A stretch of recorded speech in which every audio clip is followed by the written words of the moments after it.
n'est pas foutu, alors. Mais non, c'est pas ça. Mais c'est pour dire, si on veut suivre le processus sur le plan technique, qu'est-ce qu'on va faire, qu'est-ce qui se fait, où est-ce qu'on en est, par où on a passé, on veut le regarder d'après ce morceau technique, c'est-à-dire l'engloutissement de l'ensemble de l'humanité dans les tentacules de l'hydromile-tête. Voilà. Ouais, c'est ça. L'hydromile-tête, à chaque fois que tu coupes une tête, il y en a 1000 qui repoussent. Voilà, et puis tu as les tentacules qui sont là, qui t'enveloppent et qui te tirent. À un moment donné, quand tu peux te trimballer hors du temps, tout simplement, tu peux voir donc cette continuité qu'il y a de tous ces phénomènes-là. Tu vois la progression du truc.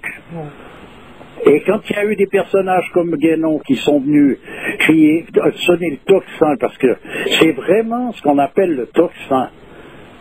Des hommes comme Guénon, comme M. Chuon, comme les différents sages qui nous sont contemporains, en somme, qui sont venus nous expliquer les choses par un bout où ça tient debout, et puis ensuite de ça, nous donner des indications qui permettent d'aller chercher encore plus loin, etc., d'essayer de, malgré tout cette histoire, ça ne veut pas dire qu'il n'y a pas une solution à laquelle chacun doit participer, parce que c'est par là que ça passe.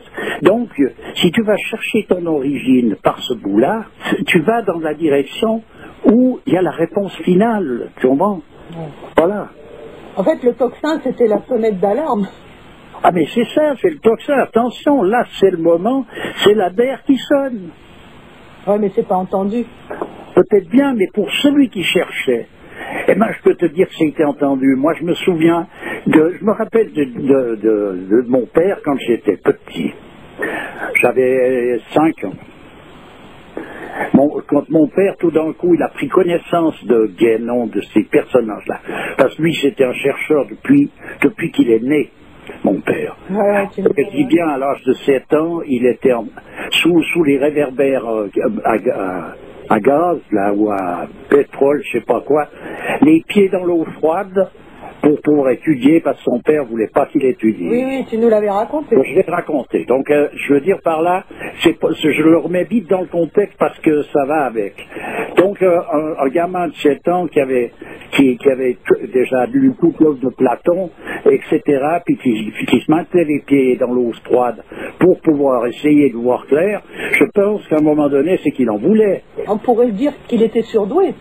Mais on peut appeler ça comme on veut. Moi, ce que je dis, c'est qu'on va lui laisser être ce qu'il est, mais ce qu'on peut être sûr, c'est qu'il en voulait. Ça se voit depuis l'extérieur par n'importe quel bout du nez, on est d'accord. Oui, ça fait. Moi, je l'ai vu tomber sur des écrits de Guénon, faire connaissance avec les personnages avec lesquels il y avait quelque chose à trouver. Ben, je peux te dire, attention, l'histoire, ça a été tu vois, c'est une révélation, ce truc. Un Guénon, il est venu, c'est pas un prophète d'ailleurs, il n'a jamais prétendu rien du tout, mais il est venu revivifier quelque chose dans les derniers temps. Un homme comme Chuon aussi, c'est des vivificateurs, mais attention, faut choper ça au bon, et c'est à chacun de suivre, d'aller dans l'histoire à ces gens-là. Je me souviens plus, en islam, il y a un hadith qui dit que tous les débuts de siècle, il y aurait quelqu'un comme ça qui viendrait revivifier les choses. Bah, bien sûr. Je me souviens plus exactement, si quelqu'un savait trouver ce hadith, ça serait génial. Ah mais en tout cas, c'est comme ça que ça se passe. C'est pas autrement. Et ces hommes sont venus vivifier pour donner une possibilité, parce que en réalité, tu vois, tu peux savoir précisément que tu peux, de l'état dans lequel tu vis, dans la société dans laquelle tu es, tu peux suivre une voie sans interruption. Ouais. Par un cadre initiatique qui fait que tu vas dans cette direction, et quand tu tombes et que tu n'en peux plus, et même que tu n'en veux plus parce que tu ne peux plus, eh ben tu continues quand même. Ah ben t'es obligé, hein. Ben oui, parce que c'est ça, raison pour laquelle une initiation ne se donne pas n'importe comment proprement. Tu peux pas te dérober, et j'aimerais justement rebondir sur une question qui a été posée dernièrement, là, sur je crois que le constat précédent, où je me souviens plus exactement, sur le suicide. Qu'en est-il du suicide? Parce que Justement, il y a des gens qui ont l'impression de se délivrer en se suicidant, mais tu te délivres aucunement. Non, ça c'est... Alors après, ça fait partie... Je dirais que c'est des anomalies qui font partie actuelle, partie intégrante de la société en décomposition. Alors après, les suicides qui ont pu être faits dans d'autres conditions très antérieures, ou si on regarde le suicide simplement par le bout du zen, ou du fanatisme japonais. Je dirais ça fanatisme pour que ça fasse plaisir aux oreilles tendres. Mais en réalité, c'est des samouraïs, des âmes de samouraïs, de guerriers. Eux, ils n'ont qu'une ligne, c'est la ligne droite. Ce qui veut dire que là, il faut lire le livre des 47 Ronins. De Soulier de Morand. Soulier de Morand. Là, pour voir ce que signifie une attitude où il y a pas de, on ne fait pas de concession. Alors en ne faisant aucune concession là, du tout, tu vois, à cet aspect donc au principal de tout ce que représente la tradition, c'est-à-dire à son but. Ouais. Donc il faut s'en tenir à ne jamais te louper à quelque part. Ça fait un peu partie de cette intégrité de certains hommes, même dans l'histoire de l'islam. Il y a eu des personnages qui, pour être passés outre certains préceptes de la tradition ou de la religion, par exemple, il y a eu un personnage qui avait regardé une belle femme comme ça, il s'est crevé les yeux, tu vois, pour se punir. Ah oui, mais c'est des cas exceptionnels, mais par contre, il faut faire attention. Là on part dans les exceptions, c'est-à-dire que c'est un saint, cet homme. Alors sa vie va se dérouler selon la destinée par laquelle il doit passer là, et il ressort de ce labyrinthe libéré.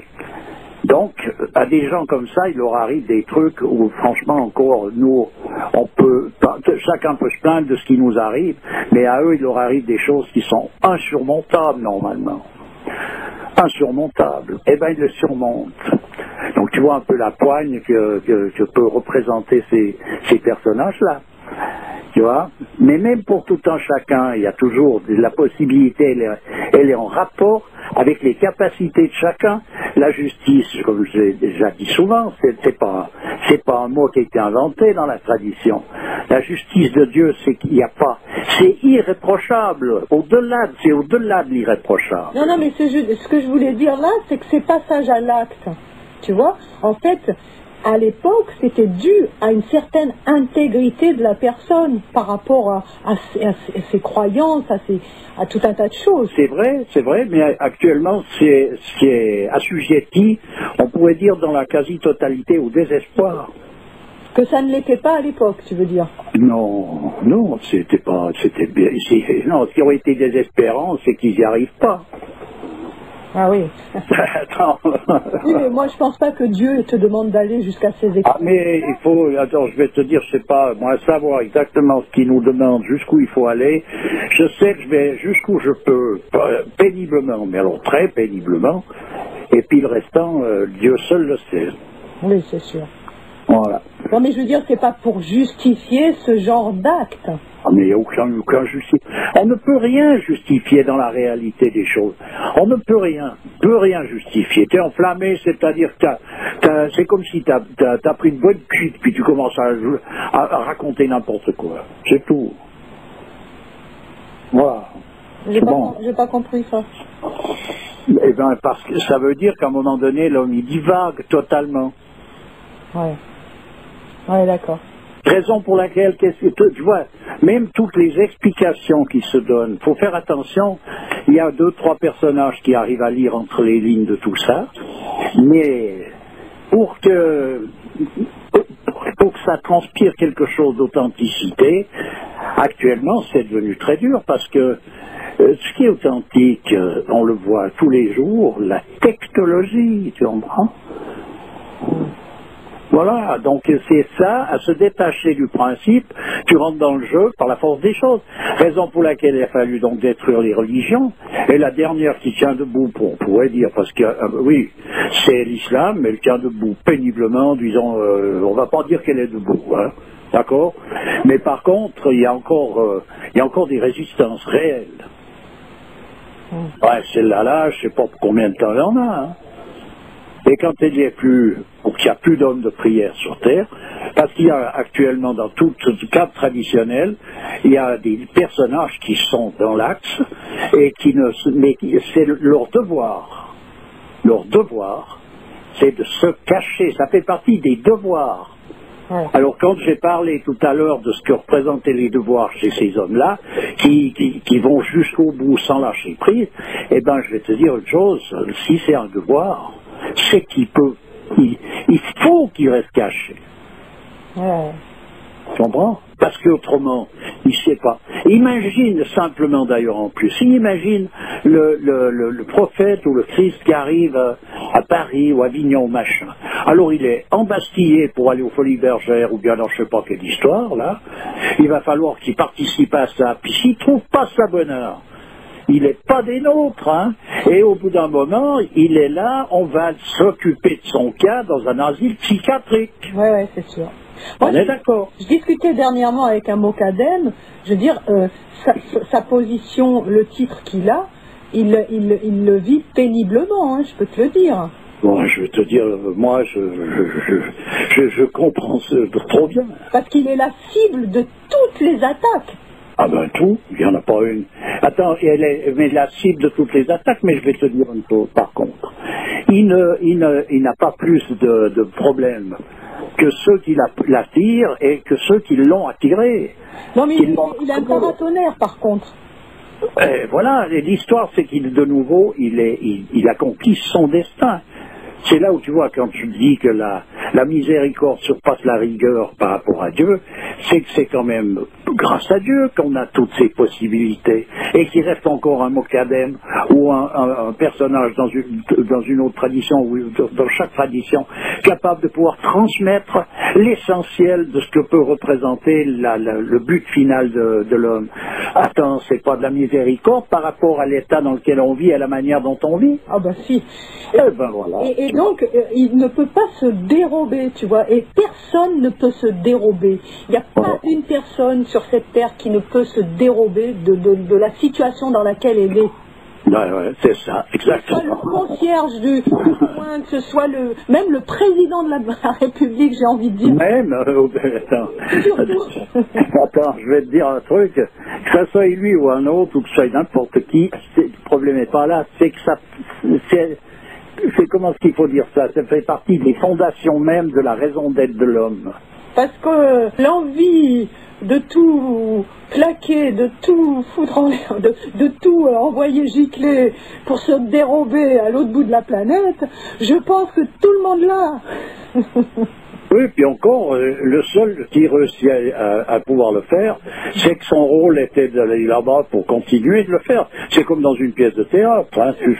Tu fais les pas, les gestes, les mouvements, tu dis les paroles qui te reviennent, parce que c'est ce rôle que tu dois jouer, et voilà. Oui, puis même, comme on l'avait dit une fois, même s'il part au bout de la planète, je veux dire, ces problèmes ne sont pas réglés. Hein. Ben non, de toute manière, tu changes rien, ça même sur la Lune. Tu peux aller plus loin que la planète c'est petit à présent. Donc on n'a aucun refuge dans le suicide, hein, ni dans la fuite, tu vois, en avant, à tout un tas de niveaux, ni dans le fait de tout plaquer pour aller se réfugier ailleurs. Il n'y a aucun refuge possible. C'est-à-dire, en tout cas, je veux dire, je dirais plutôt que malgré que on peut dire que l'humanité dans sa quasi-totalité, sauf ces personnages dont je parlais, ils sont dans l'incapacité de pouvoir faire les choses comme il faut les faire. Tout simplement. Donc ça veut dire, quand je parle de cette miséricorde, c'est que même tout ce qui a été indiqué dans les traditions, la dernière en date, où la parole de Dieu est venue s'exprimer sous la forme du Coran. Dans ce Coran, si on a une version un peu correcte de ce que c'est que de la beauté et que de la merveille. Alors après, des cervelles tordues sont venus y trouver un biais. Là, ouais, mais là, c'est parce que ça veut dire que, tu comprends? S'il a dit cela, c'est que ça veut dire que, au lieu de s'occuper d'essayer de comprendre ce qu'il a voulu dire, on a commencé à interpréter ses paroles. Ouais. Eh ben, au revoir. C'est ça l'exotérisme, c'est l'interprétation du sens extérieur des choses. Alors, tu vois, bonjour chez vous. Mais ça veut dire que le fléchissement, il était antérieur, donc l'ésotérisme. Les personnages censés représenter la partie, on pourrait dire l'autorité même, sont où? Eh oui. S'il y en a un, il est caché. Attends, puisqu'il faut, il y a un devoir. Ouais. Attends, tu peux suivre le truc. En étant caché, j'ai envie de dire qu'il y a quelque chose qui est de l'ordre, du contraire de l'universalisme quand même. Non, c'est une possibilité que le temps, le cycle dans lequel on est en train de vivre, il y a un passage où les choses devront se manifester de cette façon-là, ça fait partie des possibilités. Pour enlever le côté moraliste du tralala, du gagné perdu, machin. C'est donc, on doit vivre ça. Pour aller jusqu'à l'endroit où il est bien exprimé dans les traditions, le jour viendra où même les élus se mettront à douter. Non, mais ces gens qui se cachent et qui prient, ils prient pour eux ou ils prient pour l'humanité? Répète-la voir, celle-là. Non, mais je connais la réponse, mais je voudrais... Oh, ben alors, écoute, franchement, tu t'imagines un peu. Tu t'imagines l'histoire. S'ils veulent sauver leur peau, bien, tu crois. Tu rigoles. Ils sont dans cette attitude, ils sont les représentants de la miséricorde de Dieu. Ouais. Voilà ce qu'ils sont. Ouais. Ça veut dire qu'ils ne sont pas inaccessibles, mais simplement tu rentres pas là-dedans comme dans un moulin. Déjà, c'est dur d'aller voir le président de la République alors qu'il est élu par le peuple. Quand tu veux le rencontrer pour lui dire bonjour, c'est un cirque, puis tu te retrouves encadré, si on ne te connaît pas, par une montagne de gardes du corps. Faut arrêter. Là, tu t'imagines, eux, ceux qui doivent se cacher, là. Faut qu'ils aillent plus profond, parce qu'il y a des fins limiers sur cette terre. Ouais. Ouais. Il y a des types, attends, ils ont le nez fin, hein. Ils peuvent sentir le truc, on pourrait dire sentir la vérité. Alors là, il y en a, oui, il faut vite l'enlever. Il faut vite la détruire. Alors, pour finir, conclusion, la bionique... Franchement, ils sont quand même forts, hein, les scientifiques. Hein. Non, ils sont quand même... On a beau dire, on peut raconter ce qu'on veut, mais en attendant, qu'est-ce qu'ils sont bons. Écoute, on va finir sur cette petite note... Tu vois ce que je veux dire? On va finir sur cette petite note d'ironie. Bah écoute, c'est pas même d'ironie. Pas même d'ironie, c'est que j'essaye de donner le ton, comment ce qu'il faut dire, d'une innocence même, tout simplement par ignorance totale. Donc c'est une innocence ignorante.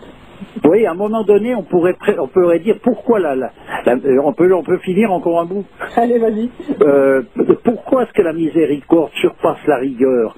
Pourquoi qu'est-ce qu'on en sait si Dieu est aussi bon et si elle... Eh bien là, on le voit. On le voit, où la miséricorde surpasse la rigueur. Pourquoi? Pourquoi? Parce que même si tu es dans un état d'ignorance, il est bien exprimé dans les traditions que tous les problèmes viennent de l'ignorance. Donc, il s'agit de résoudre ce problème-là, etc. Bon, en admettant que tu le fais pas, pour des raisons diverses, parce qu'à un moment donné, les raisons terrestres sont les raisons rationnelles sur la planète, mais il existe les vraies raisons qui font que le bonhomme est en train de vivre ce qui est appelé le karma, le destin aussi, etc. Donc, il est en train de vivre ça, lui, pour qu'il soit totalement à l'abri, complet, de toute connaissance. Eh bien, je vais te dire, il a beau devoir passer par là, la grâce et la miséricorde le maintien en équilibre, il réussit ce même personnage à être content, à se marier, c'est la fête, mais j'entends tout le monde continue de rêver après quelque chose, donc tout le monde est en train de vivre aussi son